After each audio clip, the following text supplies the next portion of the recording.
Assalamualaikum warahmatullahi wabarakatuh.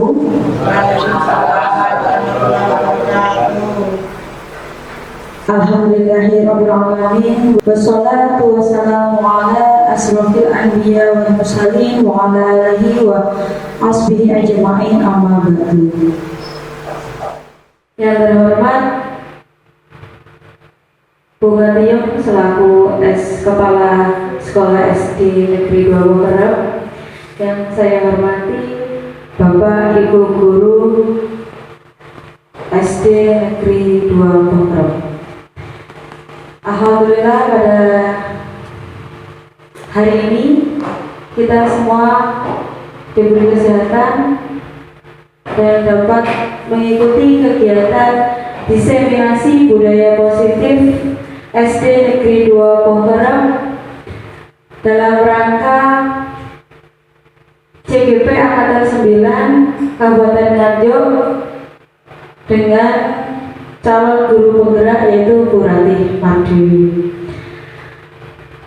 Adapun susunan kegiatan hari ini, yang pertama yaitu nanti pembukaan, yang kedua dilanjut dengan sambutan, materi atau pemaparan CGP, dan terakhir penutup. Baik Bapak Ibu sekalian, tidak mengulur waktu, langsung saja kita masuk ke acara pertama, pembukaan. Mari kita membuka kegiatan hari ini dengan bacaan basmalah bersama-sama. Semoga kegiatan hari ini berjalan dengan lancar. Bismillahirrahmanirrahim. Terima kasih. Acara selanjutnya yaitu sambutan dari Kepala Sekolah SD Negeri 2 Bokerep. Kepada Bu Gatiyum SPD MSI kami persilahkan. Assalamualaikum warahmatullahi wabarakatuh. Yang terhormat Bapak Ibu guru SD Bokerep, pertama-tama saya mengajarkan puji syukur alhamdulillahirabbil alamin bahwa sampai siang hari ini kita masih dikaruniai kesehatan sehingga kita dapat melaksanakan kegiatan untuk hari ini. Untuk yang kedua, pada hari ini Sabtu tanggal 21 Oktober 2023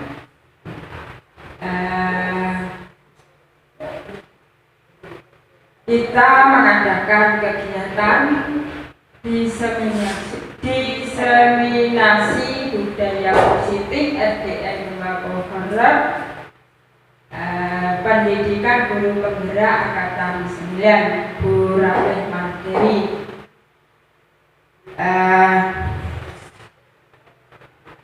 Pada kegiatan ini kita ingin mendapatkan pengalaman-pengalaman ataupun kegiatan-kegiatan yang didapat dari Bu Ratih, di mana sudah melaksanakan kegiatannya CGP berapa bulan Bu? 2 bulan. Nah, sesuai dengan judulnya diseminasi budaya positif ini, maksudnya kira-kira menularkan atau menyebarkan dari oleh-oleh Bu Ratih selama yang didapat dari pendidikan CGP kepada teman-teman guru di SDN 2 Bokerep. Untuk itu kita mengikuti dan kita juga bisa meniru dari apa yang didapat dari Bu Ratih. Nah, di sini diseminasi budaya positif. Di sini yang kita bahas yang positif ya, bukan yang kan ada positif pasti ada yang negatif. Jadi yang kita bahas adalah yang positif. Misalnya tentang kejujuran di SDN 2 Bokerep, kejujuran sopan santun, disiplin, begitu ya. Nah, terus ada hal-hal yang lain yang mungkin belum dikenal oleh SDN 2 Boker atau belum dikenal oleh Bapak Ibu guru di sini, maka saya mohon Bu Ranting nanti bisa memberikan atau menyampaikan pada guru-guru kita. Dan mudah-mudahan kegiatan ini bisa bermanfaat untuk kita semua dan untuk memajukan SDN 2 Boker. Untuk itu maka kita mengikuti dengan mudah-mudahan dengan lancar. Itu saja yang bisa saya sampaikan. Sekian, terima kasih. Wassalamualaikum warahmatullahi wabarakatuh. Waalaikumsalam warahmatullahi wabarakatuh.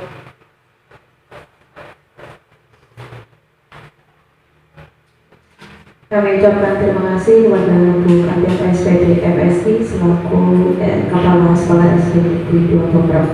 Acara selanjutnya yaitu acara inti, yaitu pemaparan CGP tentang diseminasi budaya positif yang akan langsung disampaikan oleh pemateri yaitu Bu Ranting Mardewi. Kami persilahkan waktu dan tempatnya.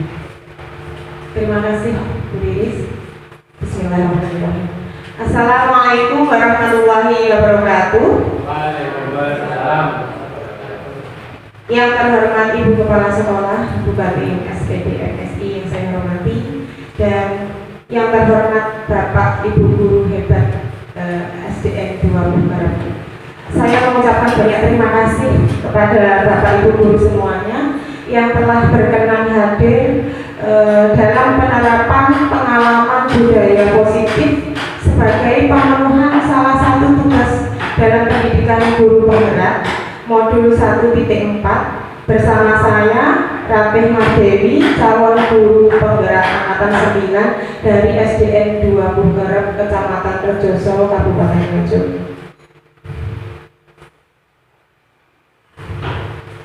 Di sini Bapak Ibu guru sekalian,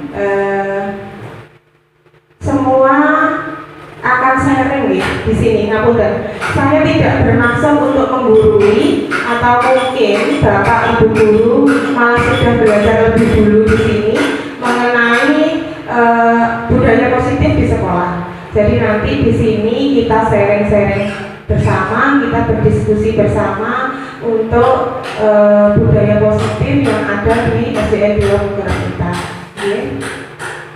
Semakin siang semakin panas. Mana semangatnya kalau saya bilang SDN 2 Boker luar biasa. Terima kasih tambah yes. Oke. SDN 2 Boker luar biasa. Yes. Alhamdulillah, karena saya berharap, saya mencita-citakan, saya mempunyai cita-cita dan saya memimpikan bahwa memang SDN 2 Boker ini adalah menjadikan SDN yang sangat luar biasa dari segi akademik, karakter dan seterusnya. Semoga kita semua Bapak Ibu guru hebat yang ada di sini bisa membimbing anak didik kita untuk meraih cita-cita apa yang kita harapkan. Bapak Ibu guru sekalian, di sini kita bahas tadi ada kata-katanya adalah diseminasi budaya positif. Di sini diseminasi itu adalah menyebarkan tentang budaya positif. Kalau kita mendengar kata budaya positif, apa nggih? Kata-kata dari budaya positif itu kita langsung terbesit pemikiran apa? Menurut Bapak Ibu guru? Tindakan terpuji. Bu Riris, Ripun. Kebiasaan sehari-hari. Kebiasaan sehari-hari dari pakar atau suwun. Itu semua memang adalah budaya positif yang sudah ada di anak didik kita. Terus kalau kita sudah ada budaya positif, pertanyaannya apakah penting budaya positif itu diterapkan di sekolah menurut Bapak Ibu sekalian?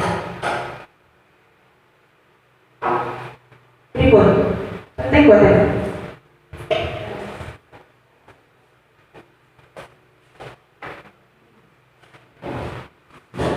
Ini kok bukti? Menurut bukti, budaya positif di sekolah itu penting boten? Budaya positif itu bagi sekolahan dan anak itu sangat penting dan sangat membantu memberi peran pada anak juga, membuat kreatif anak juga. Ya bagi guru juga untuk memberi semangat pada kita semua juga. Oh ya, terima kasih Bu Tin. Luar biasa sekali pemikiran panjenengan. Jadi Bapak Ibu guru sekalian, di sini memang budaya positif itu sangat penting sekali karena bisa menumbuhkan motivasi intrinsik dari peserta didik dan juga dari Bapak Ibu guru sekalian. Motivasi intrinsik itu adalah motivasi dari diri. Jadi motivasi yang memang sudah timbul dari diri kita. Nah, di sini kita berkewajiban untuk menyebarkan kepada seluruh warga sekolah supaya siswa kita menjadi siswa yang bertanggung jawab, yang memiliki budaya pekerti luhur dan tentunya siswa yang berakhlak mulia. Nah, di sini yang kita tampilkan adalah tentang konsep inti budaya positif. Dalam konsep ini ada perubahan paradigma belajar, disiplin positif, ada nilai-nilai kebajikan, ada kebutuhan dasar manusia, motivasi perilaku manusia, ada posisi kontrol guru, yang berikutnya ada keyakinan kelas dan segitiga restitusi. Di sini nanti kita akan membahas tentang konsep inti dari budaya positif ini. Yang pertama adalah pembelajaran dengan paradigma baru, Bapak Ibu. Di sini dijelaskan bahwasanya pembelajaran paradigma baru atau kurikulum merdeka merupakan pembelajaran yang berorientasi pada pengetahuan kompetensi dan pengembangan karakter yang sesuai dengan dimensi profil pelajar Pancasila. Kalau kita lihat di sini, menurut Bapak Ibu sekalian, pembelajaran kan ada dua sih. Pembelajaran yang berpusat pada guru dan pembelajaran yang berpusat pada siswa. Menurut Bapak Ibu guru yang sudah diterapkan, ini pembelajaran apa Bapak? Bu Riris, monggo. Pembelajaran yang berpusat pada siswa atau pembelajaran yang berpusat pada guru? Paradigma baru itu menurut saya berpusatnya kepada siswa. Jadi kita seperti mengutamakan ke siswa karena kurikulum yang terbaru kan kita memerdekakan siswa. Jadi kita nurut siswanya itu tidak boleh disamakan sekarang. Jadi anaknya bisa ini ya sudah seperti ini, tidak boleh dipaksa seperti itu. Terima kasih Bu Riris. Betul sekali Bapak Ibu guru. Bahwa pendidikan atau pembelajaran itu sekarang berpusat kepada siswa. Jadi tidak lagi dengan pembelajaran yang berbasis siswa hanya diam, duduk diam saja di kursi masing-masing, di meja masing-masing, mendengarkan Bapak Ibu gurunya ceramah. Ya, itu adalah pembelajaran yang zaman dahulu, yaitu pembelajaran yang berpusat pada guru. Kalau sekarang pembelajaran yang berpusat pada siswa, yaitu pembelajaran yang diferensiasi. Alhamdulillah ya, berarti sekarang SDN 2 Putra sudah melakukan pembelajaran yang berpusat pada siswa, yaitu pembelajaran yang berdiferensiasi, pembelajaran yang memahami setiap karakter dari siswanya, karena siswa memiliki karakter yang berbeda-beda. Dari sini seperti yang dipaparkan, dengan pengembangan karakter yang sesuai dengan dimensi profil pelajar Pancasila. Di depan dijelaskan bahwa ada 6 dimensi profil pelajar Pancasila. Yang pertama adalah beriman, bertakwa kepada Tuhan Yang Maha Esa dan berakhlak mulia. Yang kedua, mandiri, yang ketiga gotong royong, yang keempat berkebinekaan global, dan yang kelima bernalar kritis, dan yang keenam adalah kreatif. Dari pembelajaran dengan paradigma baru, kita menginjak ke miskonsepsi tentang teori kontrol. Di sini Bapak Ibu, ini adalah ilusi dari tentang teori kontrol. Yang pertama adalah ilusi guru mengontrol murid. Nah, bahwasanya guru itu bisa mengontrol murid, tapi kenyataannya adalah guru itu sebenarnya tidak bisa langsung mengontrol karena murid mempunyai kemauan untuk diri sendiri. Apakah mereka mau berubah atau tidak? Yang kedua adalah ilusi bahwa semua penguatan positif, efektif, dan bermanfaat. Di sini termasuk adanya bujukan atau rayuan Bapak Ibu guru. Bujukan atau rayuan, misalnya anak nggak mau mengerjakan tugas, terus dibujuk sama bapak ibu gurunya, dirayu. Nah itu kalau tidak ada motivasi intrinsik, motivasi yang ada dalam diri siswa itu, kalau ada gurunya saja mau mengerjakan, tapi kalau gurunya ditinggal sebentar sudah kembali lagi. Nah itu namanya ilusi kembali lagi, karena memang si murid tersebut belum mendapatkan motivasi intrinsik atau motivasi dari dalam dirinya sendiri. Yang berikutnya adalah ilusi bahwa kritik dan membuat rasa bersalah mampu menguatkan karakter. Kadang kita itu seperti itu, membuat siswa akan merasa bersalah. Nah, padahal itu jauh lebih bagus kalau kita melakukan yang berbeda. Yang terakhir adalah ilusi bahwa orang dewasa berhak memaksa. Maksudnya seperti apa? Maksudnya kita sebagai guru itu dianggap sebagai orang dewasa. Orang dewasa yang bisa memaksa si siswa. Misalnya anak mau mengerjakan seperti tadi, dipaksa, kamu harus bisa belajar, nanti ini dihafalkan, ini seperti ini, targetnya ini lah. Padahal semuanya kembali lagi bahwa kalau murid tidak mempunyai motivasi intrinsik, semua itu tidak bisa akan berjalan sesuai semestinya. Di sini ada stimulus respon, Bapak Ibu, stimulus respon dan teori kontrol tentang dunia. Stimulus kontrol di sini menyebutkan bahwa kebutuhannya sama. Tetapi kenyataannya pada teori kontrol itu bahwa realitasnya kebutuhan kita berbeda. Misalnya anak dalam satu kelas, dalam sekolahan yang sama, dalam kelas yang sama itu mempunyai kebutuhan yang berbeda-beda. Yang berikutnya, semua orang melihat hal yang sama. Tapi kenyataan itu pada stimulus respon. Tetapi pada teori kontrolnya bahwa setiap orang memiliki gambaran yang berbeda. Maksudnya adalah seperti yang diulas di depan tadi, bahwa setiap anak itu memiliki cita-cita yang berbeda walaupun dalam satu tingkatan yang sama, satu kelas yang sama, tetapi kenyataannya adalah mempunyai cita-cita yang berbeda. Yang berikutnya, kita mencoba mengubah orang agar berpandangan sama dengan kita. Itu menurut simulasi respon. Tapi dalam teori kontrolnya, kita berusaha memahami pandangan orang lain tentang dunia. Jadi kita tidak boleh memaksa orang, tetapi malah kita yang harus memahami.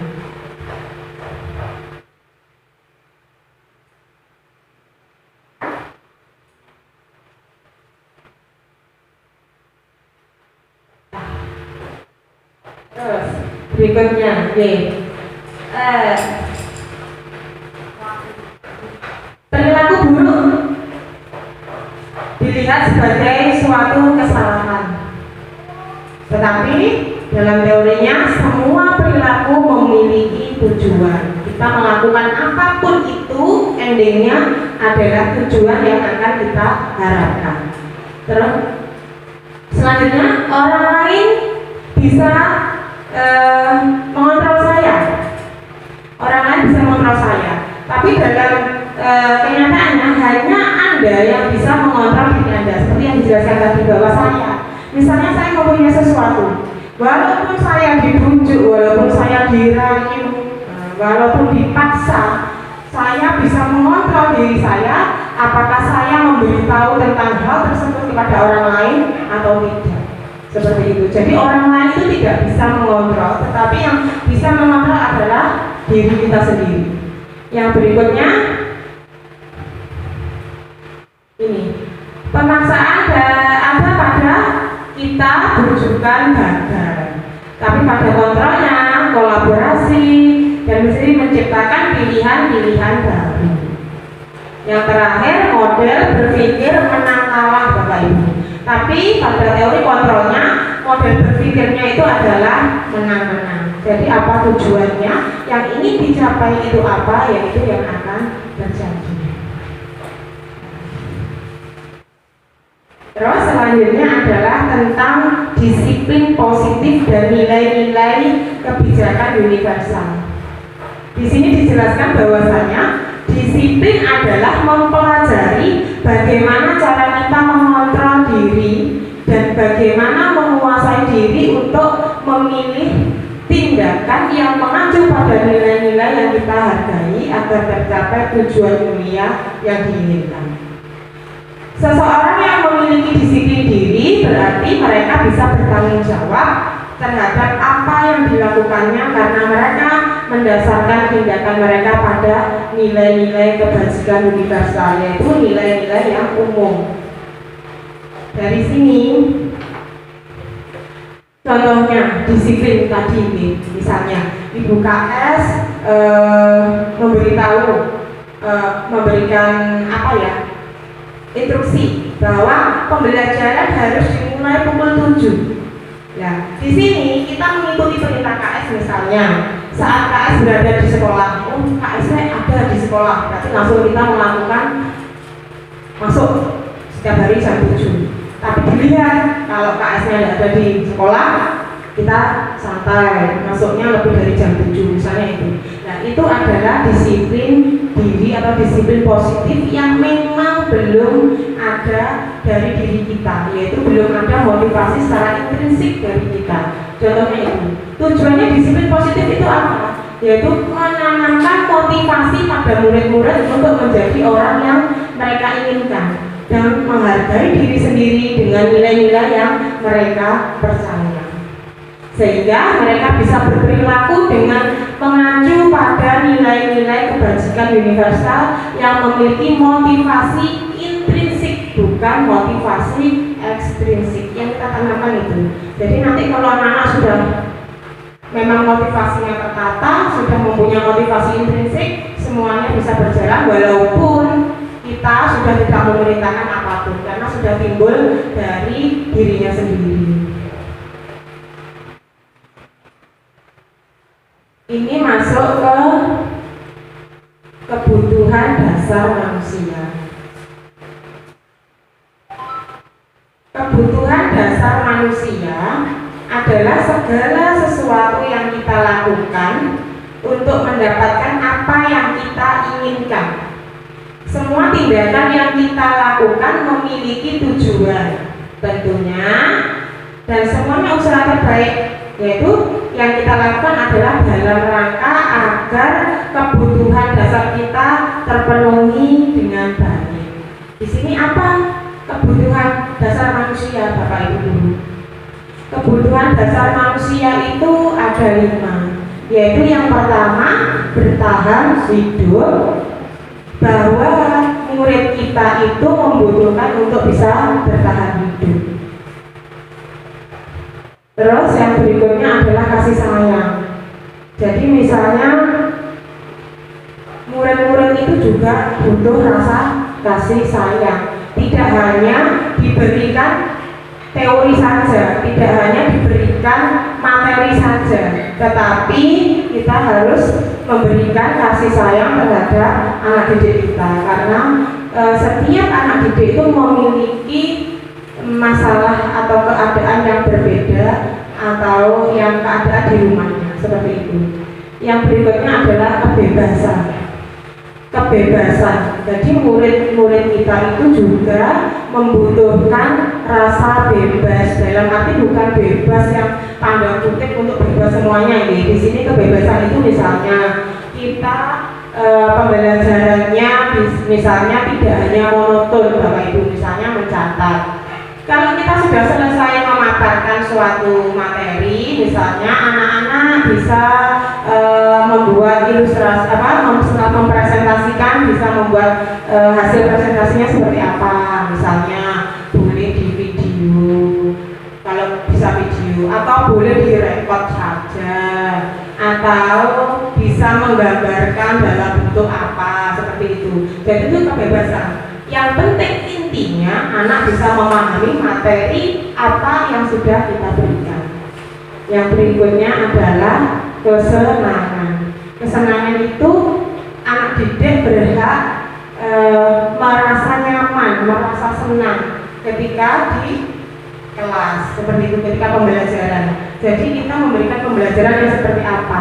Jadi bisa merasa nyaman, bisa merasa senang di kelas, biar pembelajaran itu bisa langsung mengenang di anak didik kita. Yang terakhir adalah penguasaan.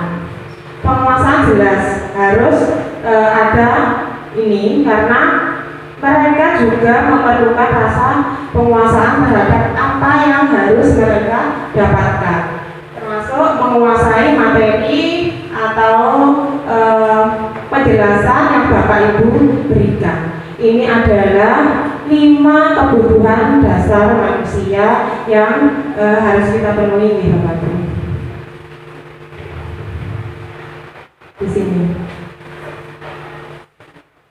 Motivasi perilaku manusia ada 3 motivasinya. Yang pertama, untuk menghindari ketidaknyamanan atau hukuman. Di sini Bapak Ibu. Kadang itu anak itu motivasi perilakunya seperti ini. Bagaimana menghindari ketidaknyamanan atau hukuman? Karena ada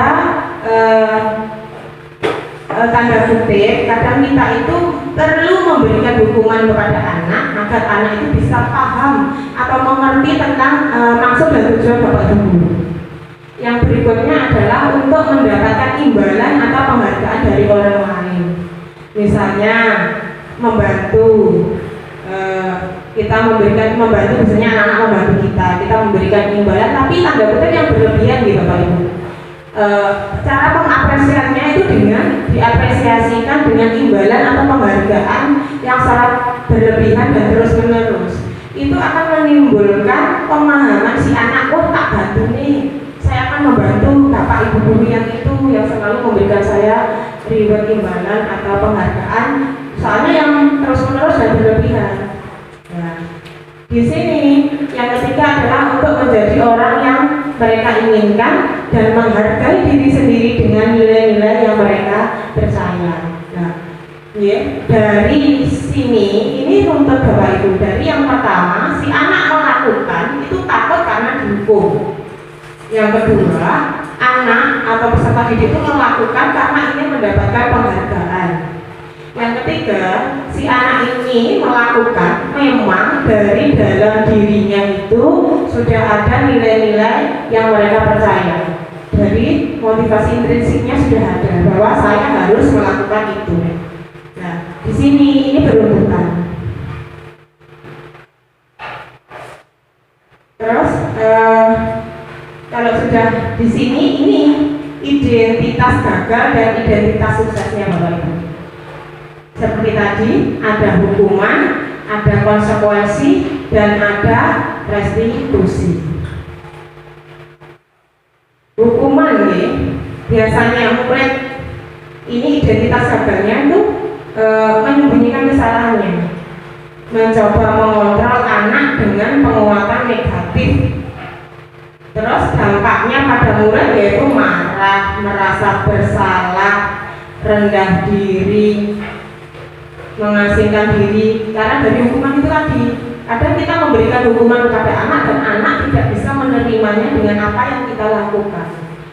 Nah, tiba-tiba hukuman itu karena datangnya secara tiba-tiba, tidak diharapkan atau sangat melukai jelas karena bentuknya bentuk hukuman dan semuanya itu dibuat oleh guru. Di titik yang berikutnya yaitu untuk konsekuensinya, murid atau anak belajar untuk taat peraturan karena sudah paham tentang konsekuensi apa yang harus didapatkan kalau dia melanggar atau menjalankan perintahnya. Yang kemudian mencoba mengontrol anak dengan penguatan positif. Nah, sudah ada penguatan positifnya di sini. Dari konsekuensi ini akan timbul kehilangan hak waktu jeda seseorang diri atau penahanan. Terus yang jelas sudah diketahui masuk akal. Masuk akalnya apa? Misalnya konsekuensi kalau tidak mengerjakan PR apa yang didapatkan dari bapak ibu guru? Masuk akal. Misalnya mengerjakan di kelas itu masuk akal. Tapi kalau hukuman karena tiba-tiba datangnya, gitu. Nah itu misalnya tidak mengerjakan PR dilihat, oh ternyata tidak mengerjakan PR, hukuman lari di lapangan, nah itu kan tiba-tiba tidak masuk akal. Itu yang dinamakan dengan hukuman. Jadi hukuman sama konsekuensi itu beda. Dan ini konsekuensi itu dibuat oleh guru dan murid. Jelas ini ada pertanggungjawabannya. Kesepakatannya ada. Kalau hukuman itu jelas datanya hanya dari guru. Yang berikutnya restitusi, Bapak Ibu. Restitusi ini murid itu belajar memecahkan masalah. Anak paham bahwa dirinya sendiri yang pegang kendali kontrolnya. Kemudian murid atau anak tidak kehilangan waktu, namun bersemangat untuk memperbaiki diri. Misalnya itu tadi tidak mengerjakan PR, nah, itu dia langsung merasa, oh saya salahnya di sini. Kemudian langsung memperbaiki diri, apa yang salah dari saya? Secara otomatis dia akan langsung mengerjakan dan bertanggung jawab terhadap apa yang sudah dilakukannya. Berupa undangan untuk mengadakan restitusi. Ini restitusi itu ini manfaatnya dari siswa dan murid. Siswa paham diri, tahu tentang oh sudah ini saya melakukan kesalahan ini, secara otomatis siswa akan paham tanpa harus diingatkan oleh guru seperti konsekuensinya tadi. Dan seperti konsekuensi hampir sama bahwa restitusi itu dibuat oleh murid, tidak hanya guru dan murid tapi dibuat oleh murid, kesepakatan murid, jadi murid bisa paham. Artinya di sini Bapak Ibu 5 posisi kontrol guru. Di sini ada 5 posisi kontrol guru. Yang pertama adalah penghukum seperti tadi. Seorang penghukum bila bisa menggunakan hukuman fisik maupun verbal. Nah, itu beda lagi. Itu bukan termasuk sebagai hukuman. Terus yang berikutnya yang kedua, membuat orang merasa bersalah. Pada posisi ini biasanya guru akan bersuara lebih lembut, gitu.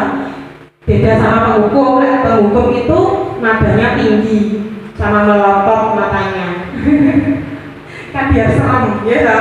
Makin marah kan makin suaranya tingkat tinggi. Kalau membuat orang merasa bersalah itu suaranya agak wah. Jadi ketika kita ngomong, anak itu langsung makjul, oh saya salah, seperti itu. Terus yang ketiga, kita bertindak sebagai teman. Nah, di sini guru pada posisi ini tidak akan menyakiti murid, namun akan tetap berupaya mengontrol murid melalui persuasi. Jadi kita kayak sebagai teman gitu, ngobrol. Nah, apa salahnya di mana? Dan seperti itu. Tolong ibu dibantu ya, jangan seperti itu. Nah, itu kayak ngobrol sama temannya seperti itu. Terus yang keempat sebagai monitor atau pemantau, yaitu memonitor berarti mengawasi. Nah, jadi kita mengawasi apa yang salah pada anak didik kita, apa yang sudah mereka lakukan.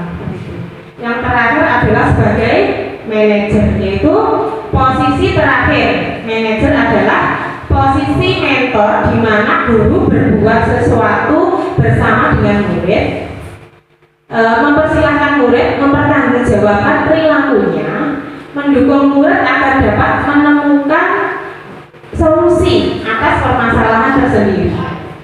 Jadi membimbing, menemukan masalahnya apa, membimbing mencari solusinya seperti apa. Menurut Bapak Ibu guru, dengan sekarang sudah melakukan sebagai apa Bapak Ibu untuk posisi kontrolnya? Kalau saya terus terang pernah melakukan sebagai pendukung, pernah sebagai apa, merasa bersalah. Terus Bapak Ibu apa? Enggak, yang sudah pernah dilakukan sebagai apa nih? Enggak ada. Sampai 5 sudah pernah. Pak Sus, bagaimana di kelas 6 Pak Sus? Sudah melakukan posisi pernah semuanya. Nah, padahal ini Bapak Ibu, ini ada nilai plus dan minusnya. Sebaiknya yang kita lakukan itu yang seperti apa? Seperti itu.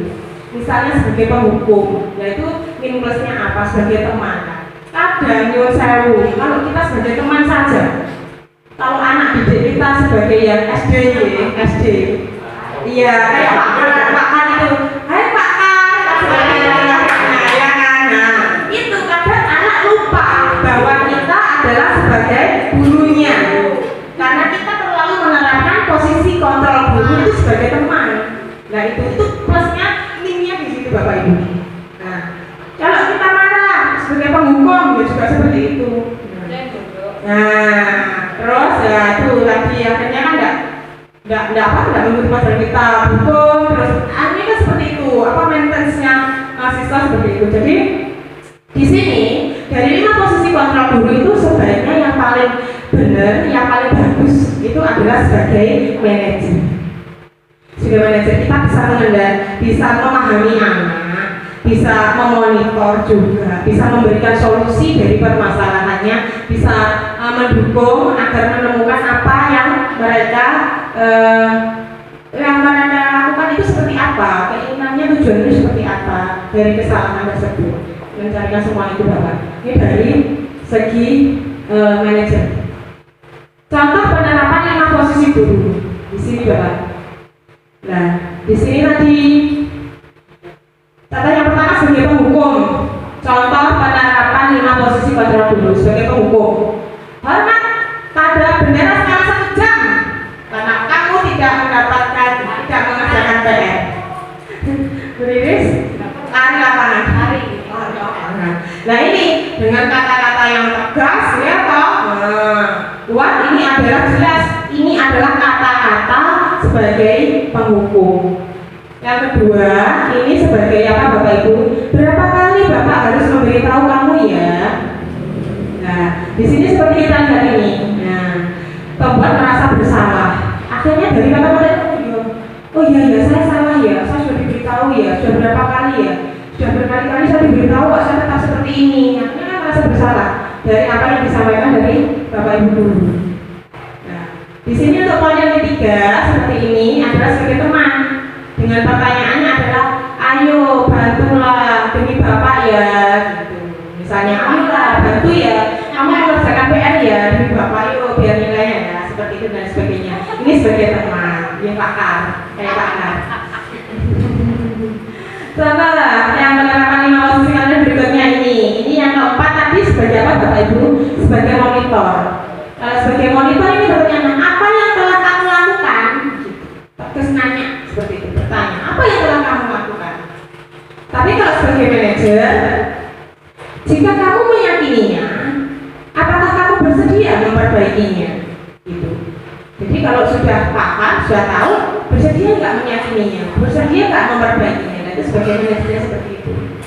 Nah ini dari contoh penerapan 5 posisi kontrol seorang guru. Di sini coba, ayo posisi kontrol apakah aku?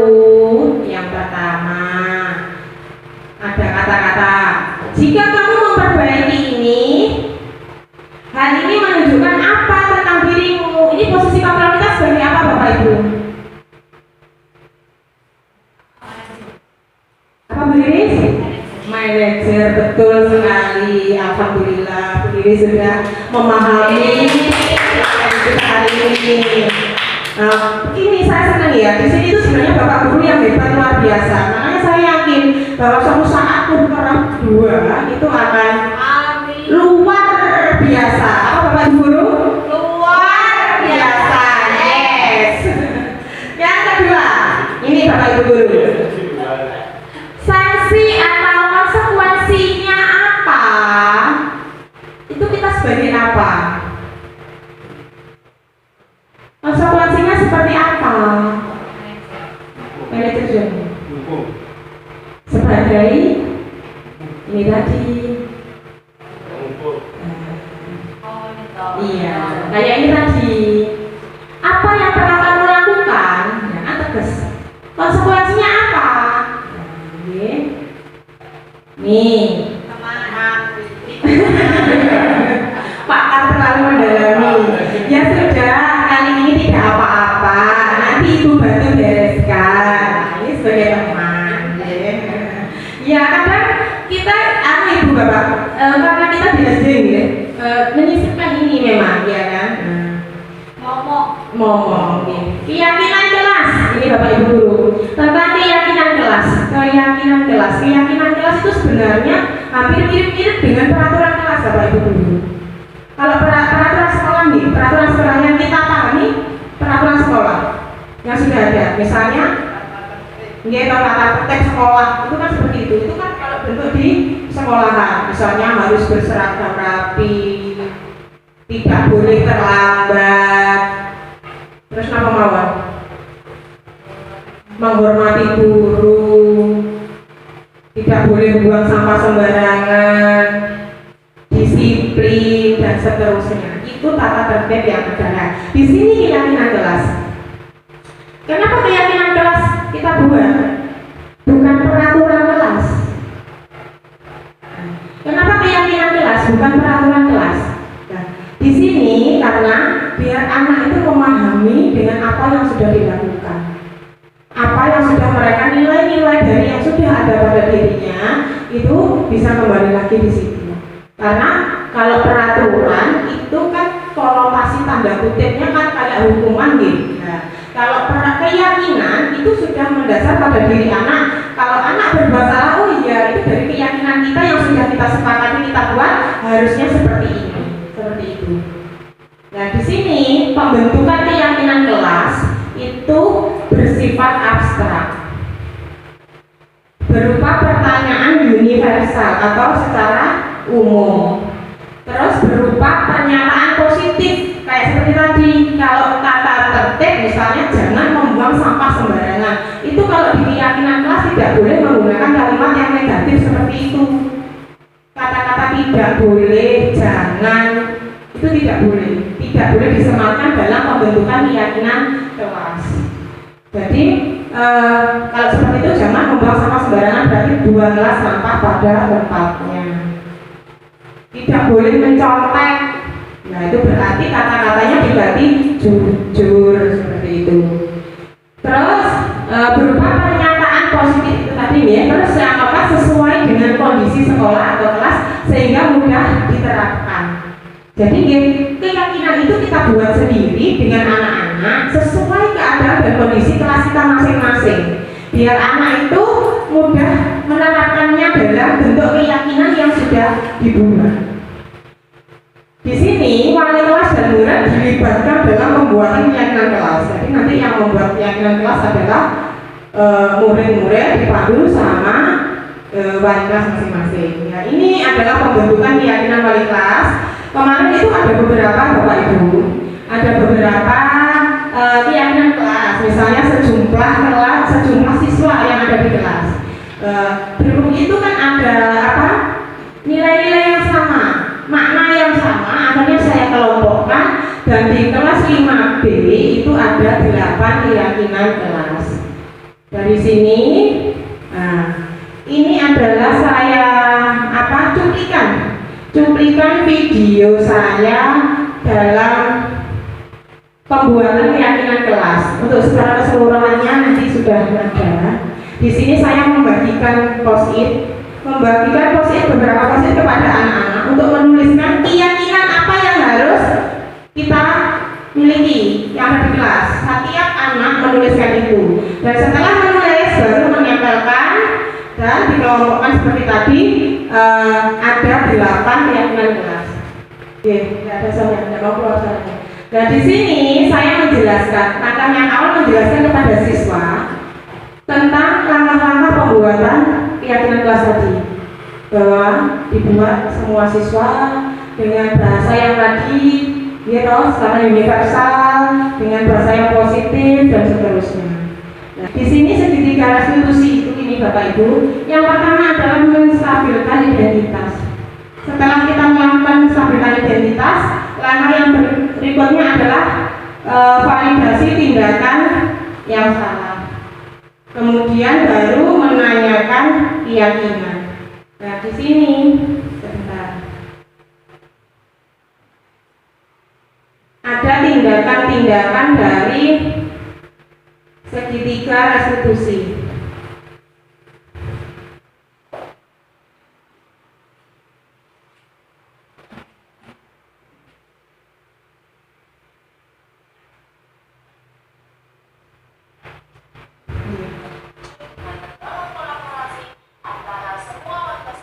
Saya carikan videonya sebentar karena tidak keluar suaranya.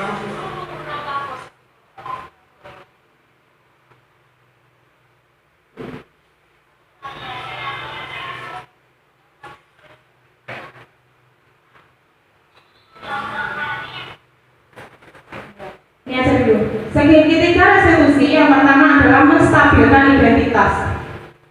Kan tadi yang ada bentuknya segitiga, yaitu yang paling bawah menstabilkan identitas, yaitu tidak ada manusia yang sempurna. Kata-katanya seperti itu. Jadi semua orang itu akan pernah melakukan kesalahan. Oke. Terus validasi tindakan yang salah. Kamu tentu punya alasan.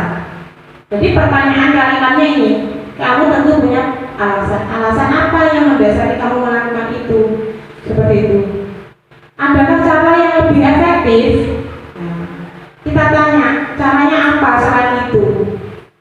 Kemudian menanyakan keyakinannya, keyakinan apa yang kita sepakati? Nah, kembali lagi.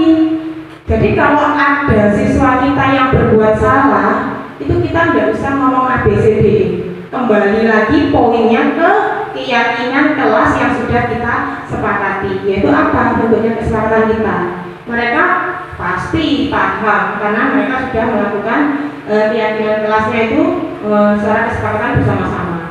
Terus bayangan tentang kelas yang ideal itu sudah ada karena ada pembentukan keyakinan kelas. Di sini saya melakukan contoh penerapan segitiga restitusi. Sebentar Bapak Ibu, di situ enggak bisa putar videonya.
Di sini Bapak Ibu Guru, ini adalah penerapan kasus saya yang pertama, yaitu Afika. Ini pekerjaannya dicontek oleh Rizky.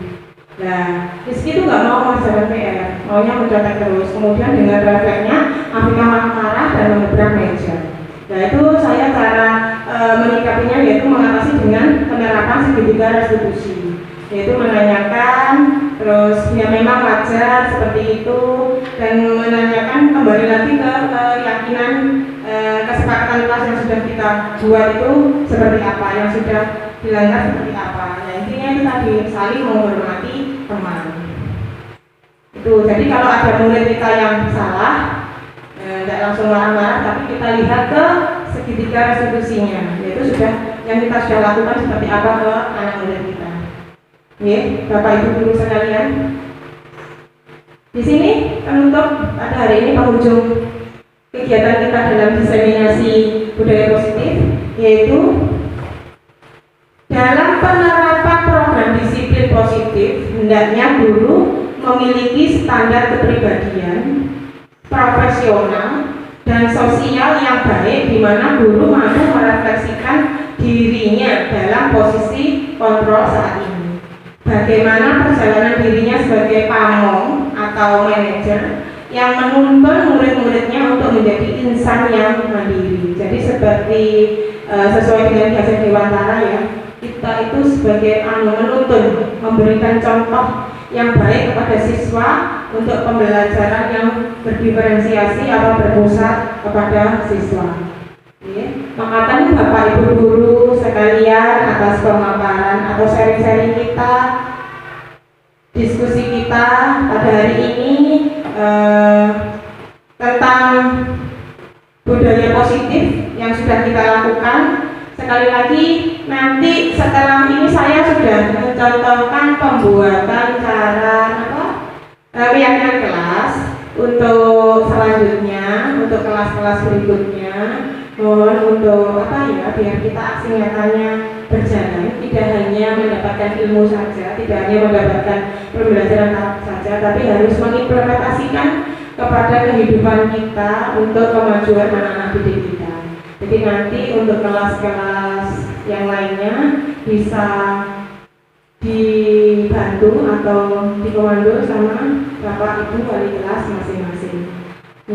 Sekali lagi terima kasih atas apa yang kita diskusikan hari ini. Terima kasih atas waktunya panjenengan semuanya. Saya yakin Bapak Ibu Guru di sini adalah Bapak Ibu Guru yang hebat, karena sampai hari ini pun di siang yang terik kita masih memikirkan ini untuk kemajuan anak didik kita. Bapak Ibu, saya mohon maaf atas segala kekurangan, atas segala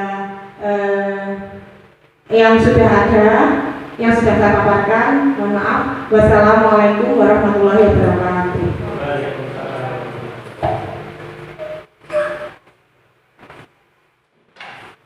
Baik, alhamdulillah pemaparan materi CGP oleh Bu Rati Dewi siang hari ini selesai.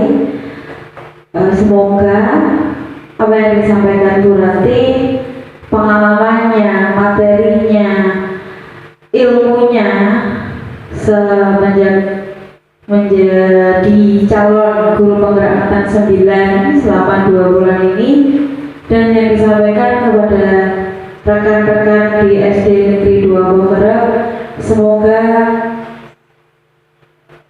bisa membantu SD Negeri 2 Bokerep menjadi SD yang lebih maju, lebih berkembang, dan tentunya lebih berkualitas. Terima kasih Bu Rati atas ilmu dan materi barunya yang disampaikan untuk kami, guru dan pelaku mengajar di SD Negeri 2 Bokerep. Kami mengucapkan sangat-sangat banyak terima kasih. Dan untuk Bapak Ibu sekalian, terima kasih juga atas kedatangannya, kesediaannya dalam mengikuti kegiatan diseminasi budaya positif CGP angkatan 9 oleh Bu Rati Dewi. Baik, tidak terlalu lama, acara selanjutnya yaitu penutup. Mari sama-sama kita tutup acara atau kegiatan siang hari ini dengan bacaan hamdalah bersama-sama. Alhamdulillahirabbil alamin. Terima kasih Bu Rati, Ibu Katiam selaku SD Negeri 2 Bekrep, Bapak Ibu Guru SD Negeri 2 Bekrep, dan semuanya. Sekian dari saya selaku moderator. Mohon maaf yang sebesar-besarnya. Apa mungkin bila ada tutur kata atau tingkah laku yang kurang berkenan. Demikian. Wassalamualaikum warahmatullahi wabarakatuh.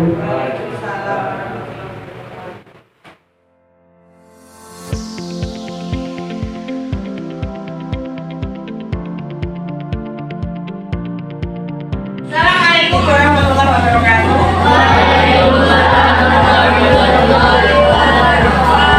Bagaimana kabarnya anak-anak hari ini? Baik. Alhamdulillah. Hari ini kita akan membuat keyakinan kelas. Ada yang tahu tentang keyakinan kelas? Belum ada yang tahu. Oke, berarti jelaskan. Keyakinan kelas itu hampir mirip dengan peraturan sekolahan. Kalau di sekolahan kita kan punya aturan, ya kan? Punya aturan sekolah yang harus kita taati. Nah, di kelas kita juga akan membuat peraturan, tapi yang namanya adalah diganti dengan kesepakatan kelas. Peraturan sekolah itu seperti tata tertib.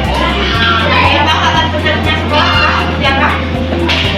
Misalnya menggunakan apa dan seragam, ya kan? Kita sekarang di kelas kita membuat kesepakatan kelas. Kesepakatan kelas yang kita buat adalah kata-katanya harus mengandung kata-kata yang positif. Contohnya apa kata-kata yang positif? Contohnya kalau kita biasa berkata-kata itu kan jangan membuang sampah sembarangan, ya kan?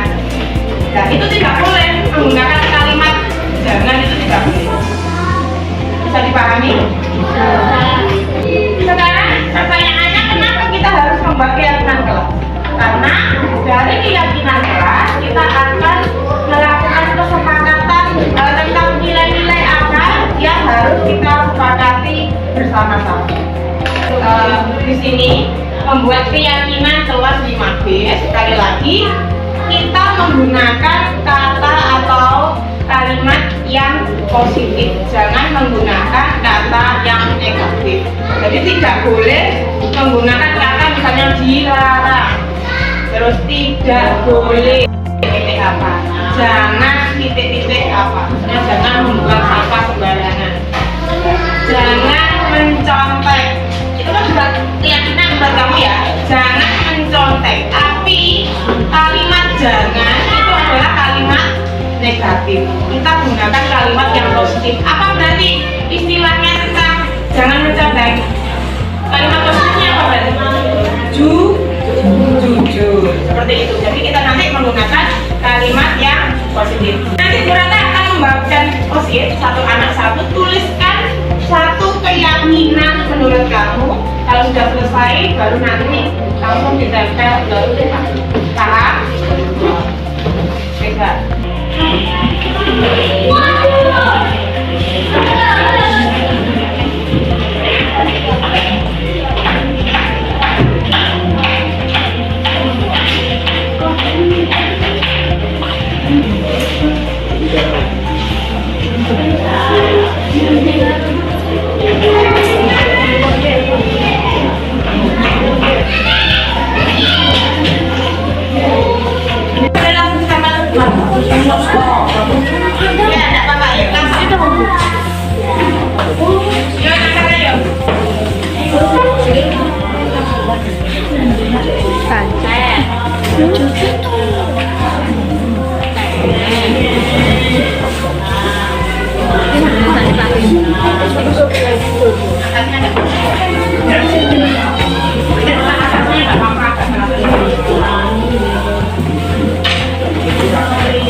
Ayo,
menjaga kebersihan. Yang ketiga, menjaga kerapian. Yang keempat, saling menghargai. Yang kelima, belajar jujur. Yang keenam, rajin sekolah. Yang ketujuh, rajin belajar. Dan yang kedelapan adalah disiplin. Jadi untuk 8 keyakinan kelas kita, kalian semua sepakat? Sepakat. Oke, untuk penandatanganannya diurutkan mulai dari sana. Ya, masuk. Ini di sini ada pokoknya sekarang ya.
Terima kasih. Hari ini kita sudah buat tentang keyakinan kelas. Semoga kalian semuanya bisa meyakini sebagai nilai-nilai yang ada pada kelas kalian masing-masing ini ya. Kita sepakati dengan 8 keyakinan kelas 5B. Terima kasih. Wassalamualaikum warahmatullahi wabarakatuh. Waalaikumsalam warahmatullahi wabarakatuh.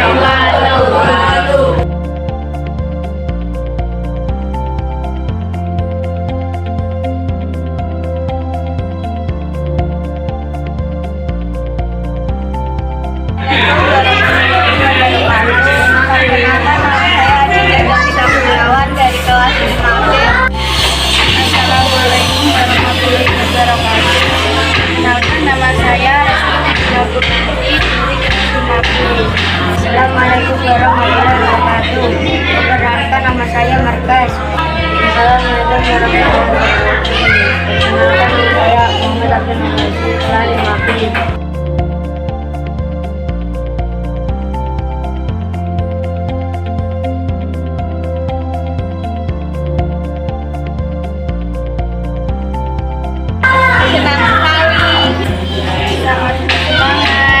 Sangat seru, menyenangkan sekali.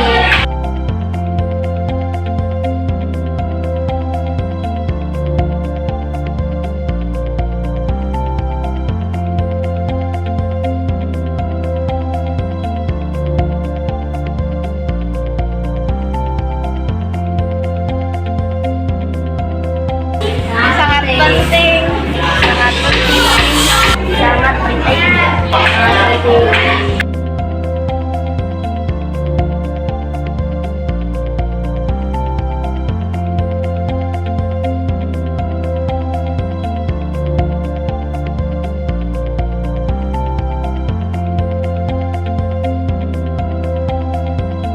Karena dapat menumbuhkan rasa tanggung jawab, karena dapat membuat komunikasi orang lain, karena